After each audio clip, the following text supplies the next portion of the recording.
We gotta go to the bullpen.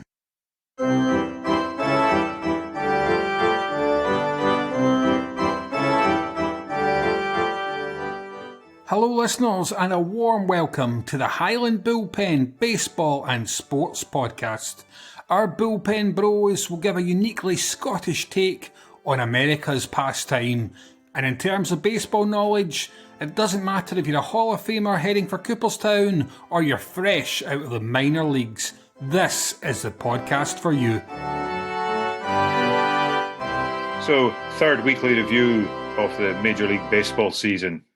And the three of the bullpen bros are here tonight to chat about it. Richard has unfortunately been placed on the 10-day injury list. He's talking about a bad back, but we're not quite sure if it's an Old Firm Scottish Cup hangover. But we hope to welcome him back before the 10 days is out, and hopefully he'll make a quick recovery for next week, and we'll catch up with him then. So we'll kick off tonight.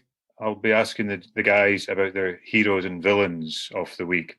Last week saw Jackie Robinson Day, a day when every player in Major League Baseball wears number 42 in recognition of the great Jackie Robinson. Indeed, Yorkshire Dave is displaying his Red Sox t-shirt with 42 on it just now as well in honour of Mr. Robinson. The first black man to play Major League Baseball, selected for the Dodgers. One of the criteria they picked him on was he would have the guts not to answer back. And I think in light of some of the UEFA rulings on racism recently, that sort of got my back up a little bit, that 70 odd years later, people are expected still to have the guts not to answer back or not to respond. That, to be quite honest, shouldn't be happening. So I think in one sense, there is no doubt as to who the hero of last week would be, Jackie Robinson. But we do potentially have baseball play heroes, as young Dave might like to talk us through something exciting that happened in the world of the White Sox. Young Dave, I'll take that every day of the week. Thanks, Alan. It's comparative on this podcast only.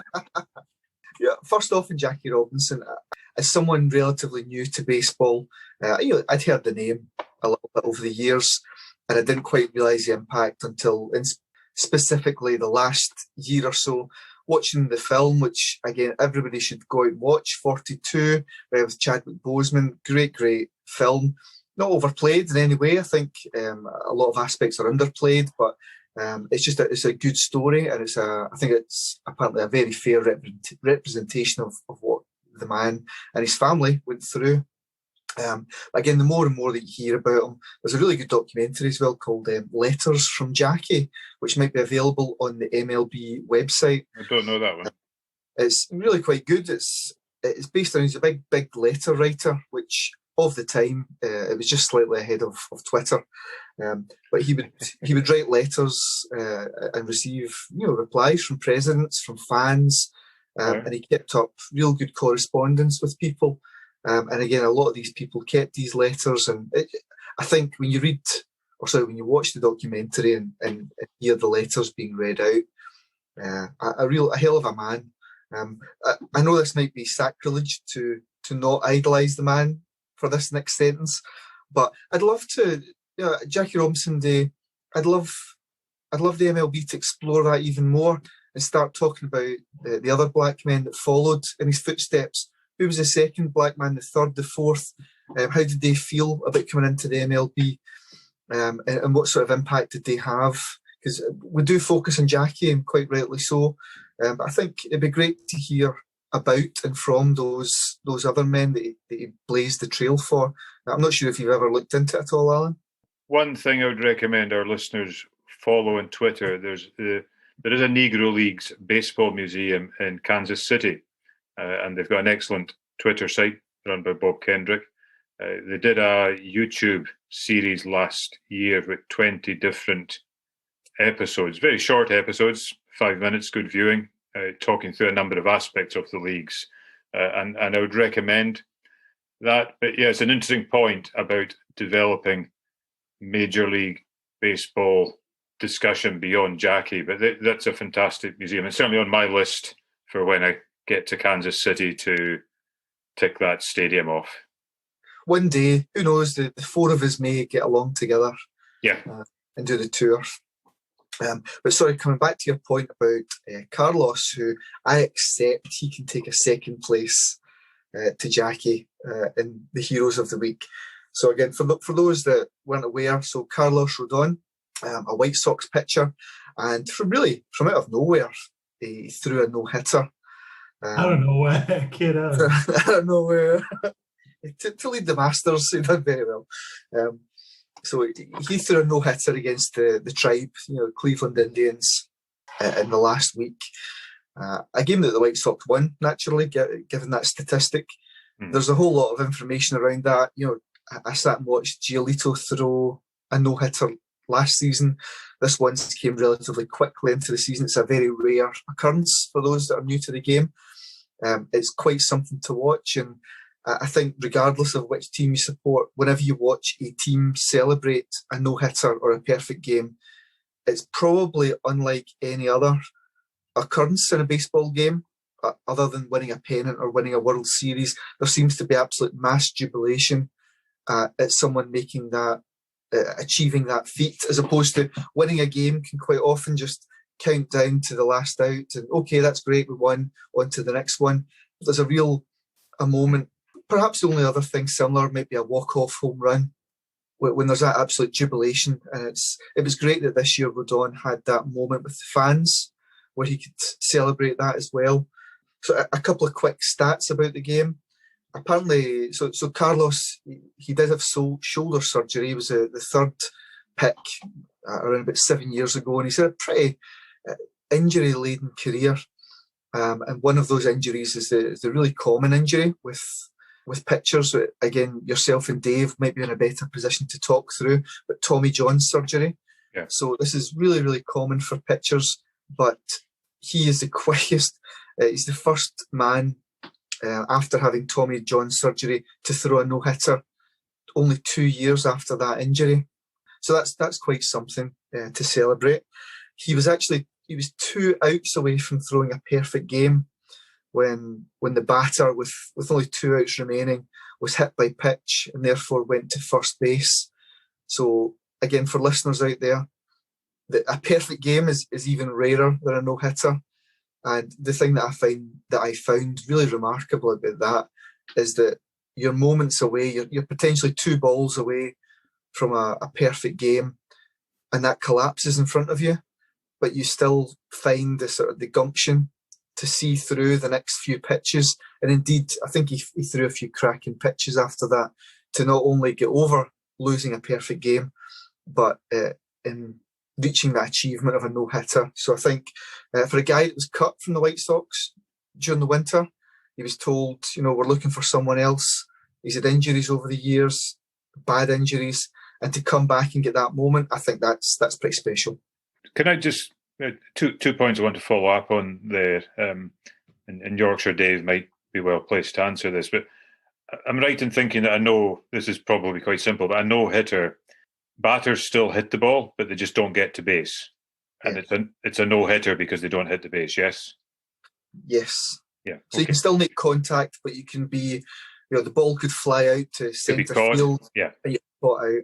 Yeah. And I think that contradicts my theory about American using terminology that works well, because it's a never reaching base game. So fair play. That's probably because it makes sure our new people new to the game understand that. I was going to ask in terms of villains, Yorkshire Dave, there was an incident near the end of the no-hitter where the Indians challenged a call, I believe, which was a bit contentious. Do you have any thoughts on that? And is that something that qualifies people to become villain of the week?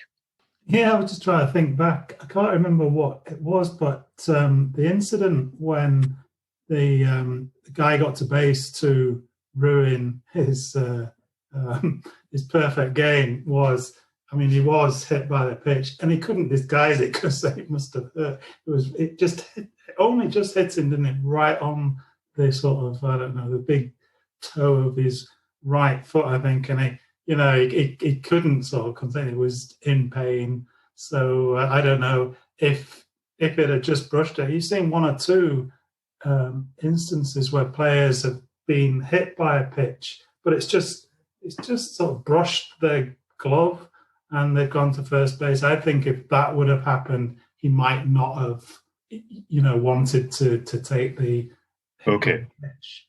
Dave, can you remember what it was? Because I was amazed that they had challenged it. Yeah, I think you're spot on. He was well and truly hit in the foot by the pitch. I don't think there was also you had some outrage online. Oh, did he lean into the pitch or did he move himself? He was just hit by a pitch. It's just unfortunate that it happened. So I wouldn't have him as a villain at all. Okay. But there was another incident, wasn't there, in before that, where there was a challenge made, and did it go to the video? It did. Sorry, there was a. And, there was something like 8-0 down, was it? So they made a challenge, and nobody seemed to be wanting to criticise the manager for doing it. But I thought that was a bit off. Yeah, I think we'll come on to a few things later, and we're talking about a little bit of sporting integrity for baseball. But you're right, that was in the first out of the 9th inning, and Jose Abreu, he made a great play in getting across to get him out, and he legitimately got the runner out. But yeah, they did challenge the call. He was called out at first base, and it took a few minutes just to make sure, but the umpire's decision remained, but very close. But yeah, you'd think you're 8-0 down. I don't know. You're going for a no-hitter. Was that the Indians bench made that call to challenge it? It's not an automatic review. But I think the runner, the hitter, he claims he's in. He was furious. So he was.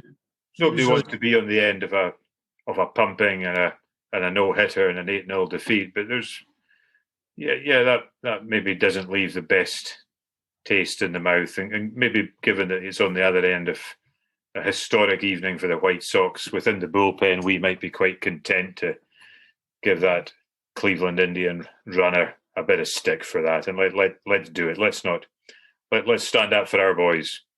I don't think we're about to stand up for our boys, because I think the next entry on the villain list, I don't know if it's yourself or Dave wants to talk about him, but your manager and his pitching selection in the last game against the Red Sox, where you got well and truly pumped in that game, but the Yorkshire segment of the bullpen were celebrating. But there's some pitching changes at the end of the game from the White Sox. What's your thoughts on that, Dave? I wouldn't say villain as such. I think it's entirely acceptable, but I was surprised you just can't keep your man Mercedes out of the game. He was brought up to pitch the 8th inning, and I think I've checked since, and he has pitched before, like a lot of baseball players. They go up. Same in cricket. You do see specialist batsmen, like Joe Root, the England captain, specialist batsman, but he's an extremely good slow right-hand bowler. I think he can spin it both ways, which is nice.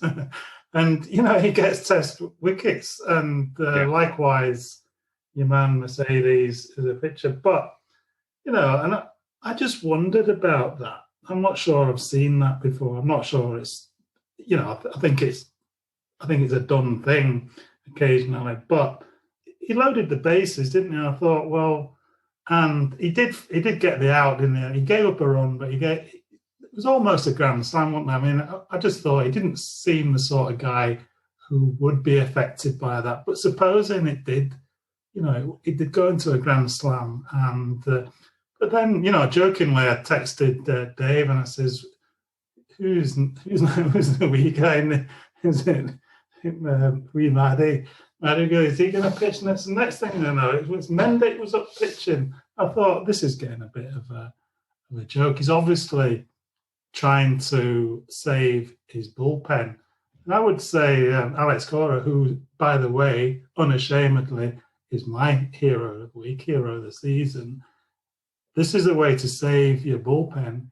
get your starter to pitch 6.1 superb innings and then bring in a closer to close it off with 2.2 cracking innings. That's the way to save your bullpen. But Mr. Cora's been doing that successfully over the start of the season as well, which has been a cracking start for the Red Sox. Yeah, I mean, I think that he is getting something going with the Red Sox. The players are responding to him in a way that, I really hope they would. He's finding ways to win games. They're a good team. They've got good players and good teams. He said himself, "We're a good team. We may not be a great team, but we're a good team. We need to improve." But finding ways to win games. He got was it Plawecki did a sacrifice bunt in a 7-inning game, power double header, which helps them go on to win. If one player's not making it, then another one steps up, and this is Boston sides recently have had this. You had J.D. Martinez, who's been scoring for fun. He went quiet, then up steps Verdugo, not just as a batter, but he made this amazing diving catch, which heard it was compared to Benintendi's famous catch in the American League Championship Series in 2018. And I listened to the Red Sox podcast, and they were talking about it. It's sort of a little bit old school baseball. Putting the ball in play is the way they put it. And also, I think they've got what looks to me like a great team spirit. I suppose when you're a Red Sox fan, then you start off by wanting to like what they're doing. I don't know what fans of other teams who are maybe not particularly fond of the Red Sox are thinking, but they're leading the league in doubles, and they seem to have a thing going where the guy gets to second base and he gives a wave to the dugout, and all the dugout are waving back, which I find is fine. But the great thing is that the home run laundry cart ride, and this seems to be a thing in the dugout as well. When somebody makes a home run, next thing you know, the camera's on him, and he's getting wheeled about in the laundry cart, home or away. So I think he has got a good team spirit going. He's getting the best out of his players, and what I really like about him, I'm going to use a baseball expression here, he got tossed the other night. He got thrown out of the game, and he was getting pretty unhappy with the umpires anyway. I'm not sure how serious it was. It was a bit of a serious incident. I think the umpire gave a foul tip. It would have been a third strike, and he said that it was a foul tip and didn't give the strike. Now, I'm watching it on MLB, but it's the Boston commentary, and they couldn't believe it, and they showed it back, and he missed it by a mile. It's not a reviewable play. Alex Cora came out, gave him stick, and got thrown out of the game. Now, umpires make mistakes, but and the commentators picked up on it, and they're sort of, because there's no crowds there, you can hear what they're saying. And the home plate umpire, let's call him now, Jordan Baker, I think it was, he was heard to say, no one's going to overrule that. And, because it wasn't reviewable by video, they got all the 4 umpires to check, and sure enough, they backed him up. So, yeah, I think he's here, and I think he's old school, isn't he? You don't see too many managers getting thrown out of the game these days. And I think that gets respect of the players, isn't it? Especially if he's out there protecting one of the players. So you have 3 things there, and I'll ask you to pick your favourite highlight of the Red Sox weeks out of them. So therefore, Cora standing up for his team and getting tossed, the boys getting put through the laundry cart along the dugout, the bench when they get a home run, or 9 in a row. What's your highlight? What's your personal highlight of the week? No, let's go for Cora getting thrown out of the game because we love a bit of character. Yeah, I like him, and I think he is the difference. And we don't know how long this good start is going to last. But they've got the makings of a really good competitive team. Great. And young Dave, your highlight of the week is probably fairly obvious, unless were there any other contenders? I was really quite pleased in going away to Boston and coming back with 2 games, if I'm being quite honest. 2 shortened games, the 7-inning games in the same day. But I think against a team, Dave and I shared quite a few messages over the 4 days, and I really enjoyed watching the Red Sox hitters. I felt that every time someone stepped up to the plate, they're packed with power, packed with personality as well. I loved grudgingly, I spotted the wave thing. I didn't know what it was, but the shopping trolley type thing, that was fantastic. That was great. Again, it just adds something to your team. I loved seeing the Green Monster coming into play so often. There was quite a few times you're looking at it thinking any other stadium, that would be a home run, but you're looking at singles or doubles. And there was one really strange call. It literally tipped the top and came back out. And I think they weren't sure if it was going to be, the boys absolutely smashed the ball into oblivion, and it clipped the very, very top of the Green Monster. And he'd stopped at first base because at that point the ball came back down. So they weren't sure, A, was he at first? B, was that a double? Or I think that's what they initially gave. Yeah.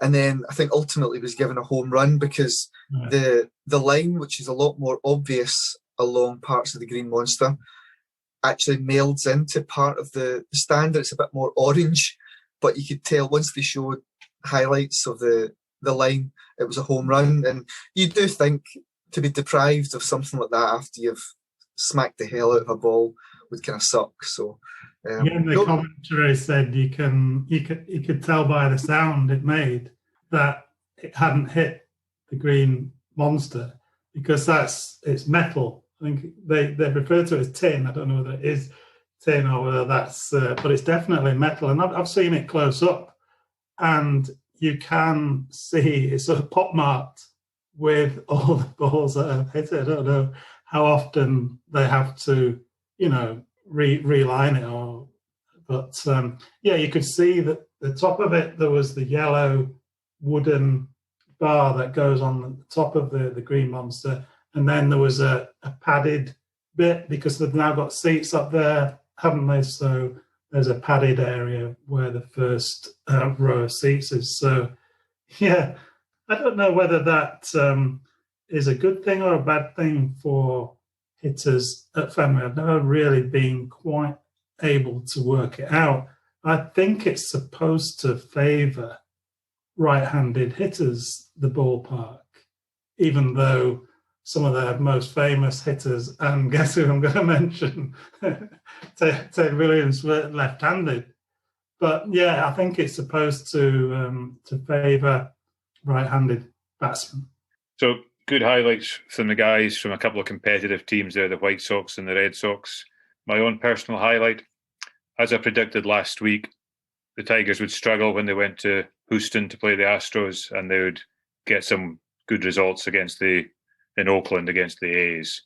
So naturally, we swept the Astros and we got swept by the A's. So our listeners will now know that I do officially know nothing about baseball and even less about the Tigers. But sweeping the Astros in Houston, that's got to be a highlight. So delighted with that. So well done, the Tigers. And we'll chat later about what we're going to see this week as well. That was AJ Hinch going back to the Astros. Back in Houston, yes. Yeah, because I listened to a Houston Astros podcast, and they were, they really like him, and they were happy to see him back. Not so happy to get swept by him, but he's obviously another good manager, and there's a connection, isn't there, between Cora and Hinch, possibly villains to a lot of people in baseball. But Alan, on that note, with your predictions being so poor, you've got a series coming up against, is it the Pirates? Pirates and the Royals. Maybe not one of the, Pirates and the Royals. Okay, give us your predictions then. You're currently at 6 for 10. Where do you see yourself being after those two series? Well, it's another 7 games, isn't it? So 10 for 13. 10 and 13. You'll be pleased with that? A winning percentage out of the next 7? Winning percentage. The Tigers can do that. Good. So when we look at the week in the fantasy world as well, and I continue to enjoy the fantasy baseball, and we've now, I think all of us are now getting into it, and actually we're all starting to understand what we're doing here as well.